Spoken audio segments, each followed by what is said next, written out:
Agus melaporkan Novi apa? Melaporkan Novi soal apa nih? Soal parodi. Gini ya, soal parodi yang katanya dilakukan oleh Novi dan Yolo ini, gini, dia kan posisinya itu si Yolo pakai kacamata, lalu katanya diperban matanya, lalu dia joget-joget kan gitu. Dikatakanlah bahwa mereka sedang melakukan penistaan terhadap disabilitas, menghina disabilitas. Pertanyaannya, adakah yang salah dengan tarian? Adakah yang salah dengan joget-joget yang mereka lakukan? Satu. Yang kedua, apakah dengan mereka melakukan itu identik dengan Agus secara spesifik terhadap Agus ditujukan? Tidak juga. Lalu, kalaupun memang benar mereka sedang memparodikan disabilitas, pertanyaannya saya adalah bagaimana dengan Bolot? Bolot ketika melakukan komedi gitu ya, sketsa dan lain-lain, dia selalu memparodikan orang yang tidak bisa mendengar atau tuli. Kan gitu. Kalau memang gara-gara urusannya Yolo ini dan Novi ini akhirnya mereka memparodikan seseorang, katakanlah mereka memparodikan Agus lalu dilaporkan, maka Bolot juga harus dilaporkan. Itu aja poinnya. Lalu ada juga yang paling dekat deh, yang bukan yang paling dekat, yang paling mirip misalnya. Ada satu film kalau kita sering dengar tuh Daredevil. Daredevil itu adalah seseorang yang tunanetra juga, gitu ya, tidak dapat melihat. Lalu dia menggunakan tongkat, tapi dia jago ilmu bela diri. Apa bedanya dengan seseorang juga berperan sebagai tunanetra, lalu jago joget, jago nari, jago dance? Kan nggak ada hal yang disebut dengan menghina sih. Itulah disebut dengan kreativitas. Itulah disebut dengan content creator. Content creator yang memang tugasnya adalah untuk menghibur orang dengan sebuah kreasi, apapun itu bentuknya, tanpa menghina pihak. Itu poinnya. Jadi kalau memang katanya bahwa Yolo ini dan Novi sedang memparodikan seseorang yang disabilitas, ya silakan, pembuktiannya nanti ada di pihak polisian. Tapi menurut saya tidak ada unsur pidana di sana. Saya berani taruhan berapapun itu.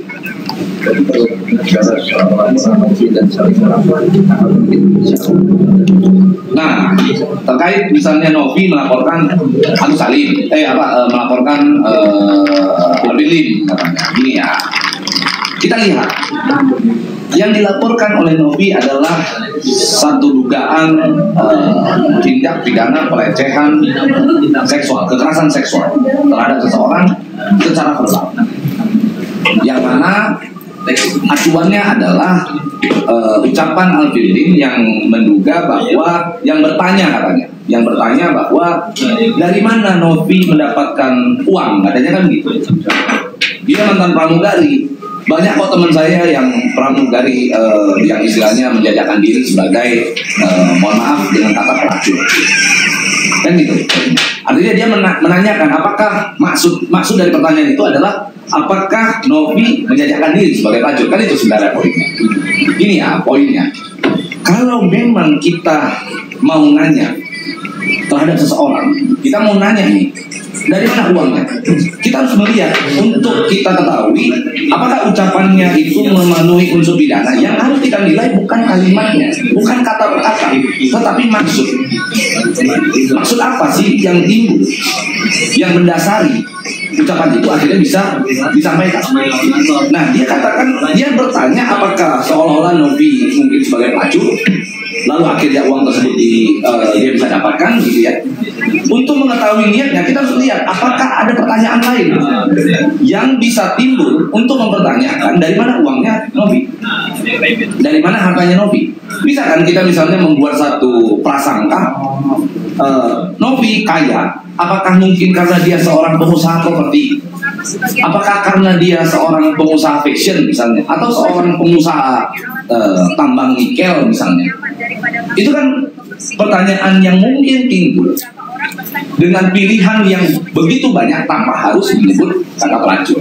Sehingga kalau merujuk terhadap ahli bahasa yang nantinya akan menilai maksud daripada ucapan tersebut, dengan adanya begitu banyak kemungkinan pertanyaan yang bisa timbul dari situ tetapi tanpa melakukan kekerasan atau pelecehan seksual terhadap seseorang secara verbal, maka menurut gua apa yang dilakukan oleh Alvin Lim kita duga sebagai suatu tindak pidana yang yang memenuhi unsur tindak pidana kekerasan seksual tadi gitu. Namanya juga jika dalam konteks saling melapor itu kan itu bertanya loh bang, kan dia itu juga nggak masuk delik ada lagi poin yang bisa dikatakan kena masalah itu bang, karena dia bertanya apakah Novi begini itu apakah iya ini itu kalau kita bicara literasi. Di dalam hukum itu tidak hanya berbicara tentang literasi, tetapi kita berbicara tentang suatu makna, suatu maksud ketika kita ucapkan itu. Gua misalnya gue sampaikan rasis adalah sebuah media yang besar, misalnya ya gue katakan, apakah uangnya hanya dari media? Apakah jangan-jangan dia selama ini mempromosikan judul? Kalau gue ucapkan itu, pertanyaan gue adalah, bisa nggak gue timbulkan pertanyaan lain dari situ? Bisa nggak gue misalnya punya kemungkinan, punya prasangka lain yang jauh lebih baik dibandingkan gue harus sampaikan bahwa rasis, apakah rasis sedang mempromosikan judul? Banyak. Bisa jadi rasis memang media yang besar. Apakah karena banyak artis yang diliput oleh rasis? Jadi ada kemungkinan lain loh. Karena merujuk kepada ahli bahasa akan menilai maksud, akan melihat maksud di dalam suatu ucapan. Apakah maksudnya itu ada niat yang jahat? Kalau di dalam hukum itu disebutkan mens rea, gitu ya. Apakah ada niat yang jahat? Ya tentu kita harus membuat komparasi di situ. Kita harus melihat ada enggak pertanyaan yang dengan niat dan itikat baik bisa diucapkan tanpa harus bentuknya sebuah pelecehan atau mungkin penghinaan atau mungkin pencemaran nama baik. Gitu poinnya. Itu sih sebenarnya. Jadi kalau ditanya apakah Alvin Lim memenuhi unsur pidana, menurut saya sangat memungkinkan sekali untuk dipidana. Tapi kan kemarin juga ini juga melapor dan nanti ke media juga dengan pasal yang sama juga memiliki ya kan yang bilang bahwa umurnya tinggal beberapa hari kan, ya kan, dan juga dia menuntut yayasan sekitar 1 hari. Gini, jadi yang katanya diucapkan oleh Novi adalah semoga dia cepat dipanggil Tuhan kan gitu ya. Kalau nggak salah itu kata-katanya sih begitu, untuk meluruskan aja gitu. Ya menurut gue ya kembali lagi, kalau memang itu menjadi hak hak hukum, hak konstitusional dari si siapa, dari Alvin untuk melaporkan, ya silakan, dia bisa melaporkan itu.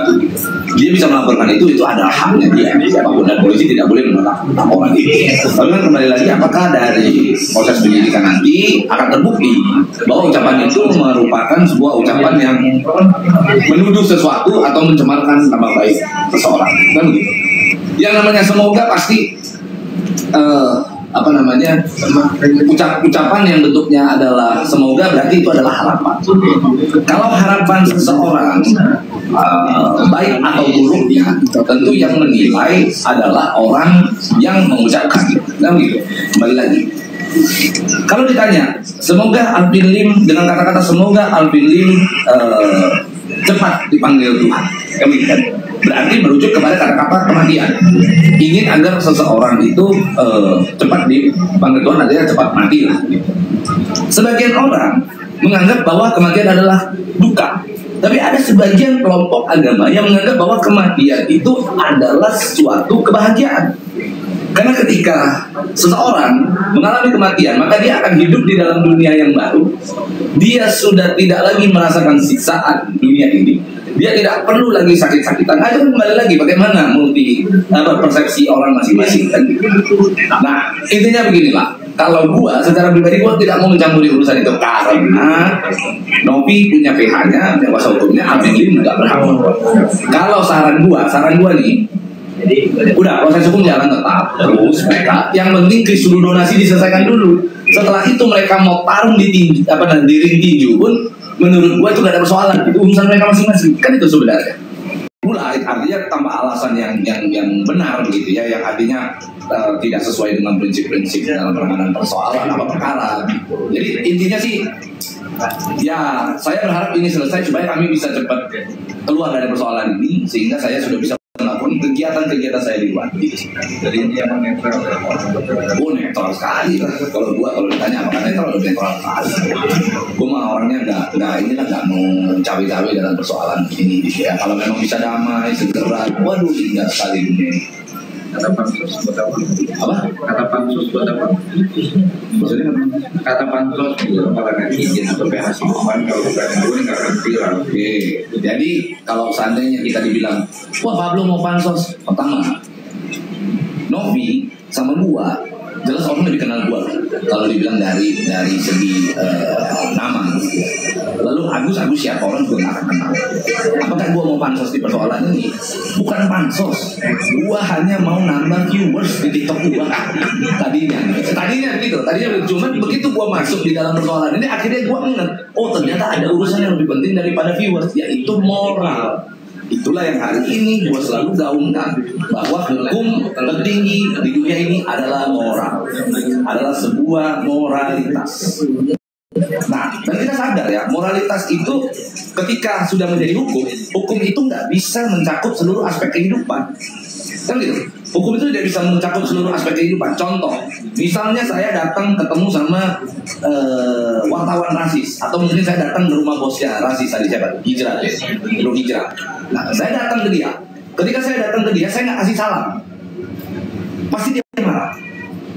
Itu moral, tapi tidak diatur di dalam hukum.